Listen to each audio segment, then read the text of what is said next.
La reconnaissance du rôle de l'Inde sur la scène internationale est une des obsessions du gouvernement de Narendra Modi.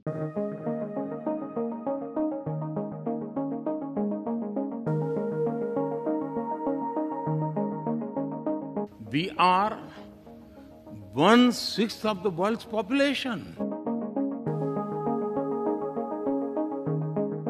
Il y a un hyperactivisme sur la scène internationale qui veut que l'Inde soit présente partout. We must give shape to a new world order. Ça veut dire principalement que l'Inde va faire affaire avec tel ou tel pays en fonction de ses intérêts. Et donc, non seulement il ne prend pas parti, ça c'était l'héritage du non-alignement, mais en outre, il peut très bien changer de partenaire en fonction du sujet dès lors que cela sert ses intérêts. C'est différent du non-alignement à la Nehru parce que ça n'implique pas que l'Inde s'engage pour des causes internationales. Et l'Inde, par exemple, s'abstient d'une manière quasiment systématique à l'ONU. Il n'y a presque aucune motion, résolution, qu'il s'agisse de la guerre en Ukraine, qu'il s'agisse de Gaza, qu'il s'agisse de l'Iran, où l'Inde prend parti. Elle est en retrait et elle défend ses intérêts, faisant affaire avec les uns ou les autres. The relations between Russia and India are consistently developing in all the areas. Et du coup, elle traite avec des pays qui sont les meilleurs ennemis du monde. L'Inde est proche de la Russie de Poutine et l'Inde est proche des États-Unis de Biden, sachant que ni Biden ni Poutine ne se voient d'une manière un tant soit peu positive. The friendship between our nations is only going to grow as we face the future together.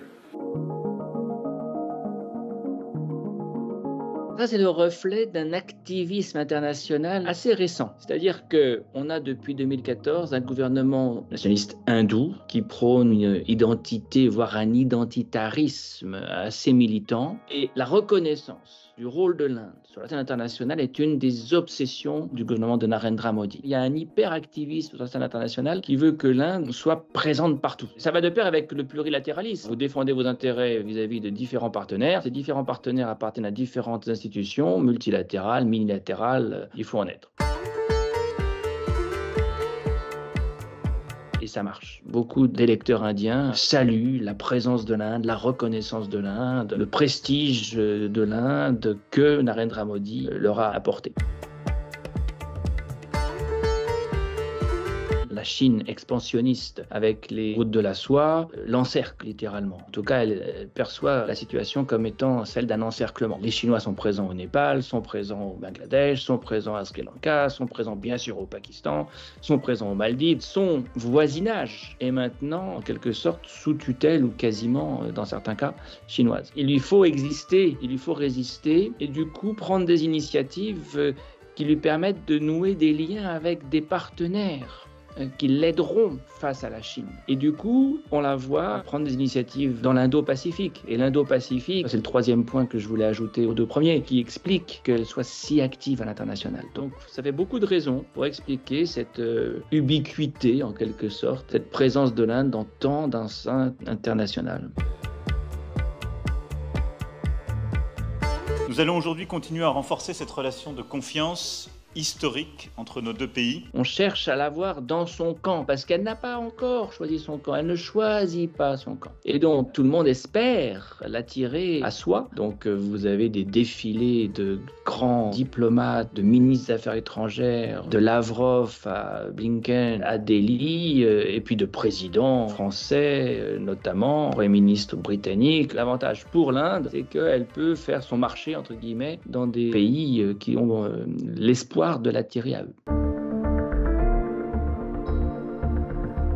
Être l'ami des Russes et des Américains pour bénéficier de leur soutien militaire notamment, en termes de fourniture d'armes, oui, c'est possible, mais n'est pas certain que ce soit durable. Si la Russie finit par gagner la guerre en Ukraine, ce sera quand même très difficile aux Américains de continuer à livrer des armes sophistiquées à un pays qui est si proche des Russes, si proche qu'aujourd'hui, l'essentiel du du pétrole que raffine l'Inde vient de Russie et que du coup, la Russie échappe aux sanctions occidentales, en tout cas en partie, grâce aux Indiens. Jusqu'où est-ce que c'est tenable? Et les Américains sont parmi les premiers à dire, bon, ce pays, on y investit, mais de façon de plus en plus sélective.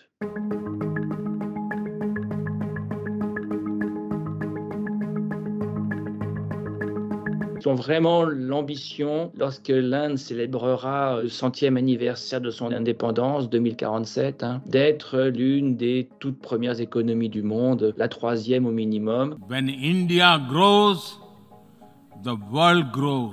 Ça, c'est l'ambition en termes de hard power. Ça paraît tout à fait inatteignable, mais c'est un leitmotiv nationaliste vraiment puissant. Être un des grands, être une grande puissance. Inatteignable, pourquoi? Parce que l'Inde n'a toujours pas d'industrie de défense digne de ce nom. Elle achète ses avions, ses sous-marins. Ça ne se fait pas en quelques années. 2047, c'est demain. Et inatteignable aussi parce que c'est pas parce que votre économie a un volume qui en fait l'un des tout premiers PNB du monde que vous êtes développé. Et a fortiori lorsque vous avez 1,4 milliard d'habitants. Et il y en aura plutôt 1,5 milliard, voire 1,6 milliard en 2050. Vous faites le ratio PNB par tête et là vous tombez au 170e rang mondial. J'exagère à peine. The world wants to know more and more about India.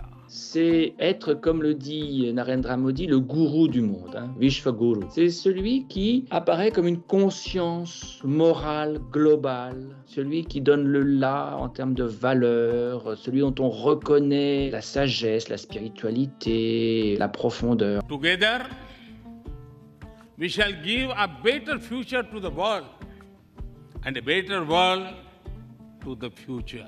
Il y a d'autres symptômes, par exemple, lorsque on parle changement climatique, l'Inde va se présenter comme, évidemment, particulièrement respectueuse de la nature. L'hindouisme serait la religion la plus respectueuse de la nature, de la biodiversité. La non-violence, ça va de pair avec la condition animale, bien sûr. En pratique, l'Inde continue à ouvrir des usines thermiques marchant au charbon, multiplie les mines de charbon, et on sait que sa consommation de charbon ne baissera pas avant 2050-2060 et que ça va être un énorme problème pour les émissions de carbone. Pour le soft, il y a une contradiction de plus en plus patente entre les atteintes aux droits de l'homme, l'absence de respect des droits des minorités et la prétention à être la conscience du monde. Là, la contradiction finit par devenir assez patente elle aussi.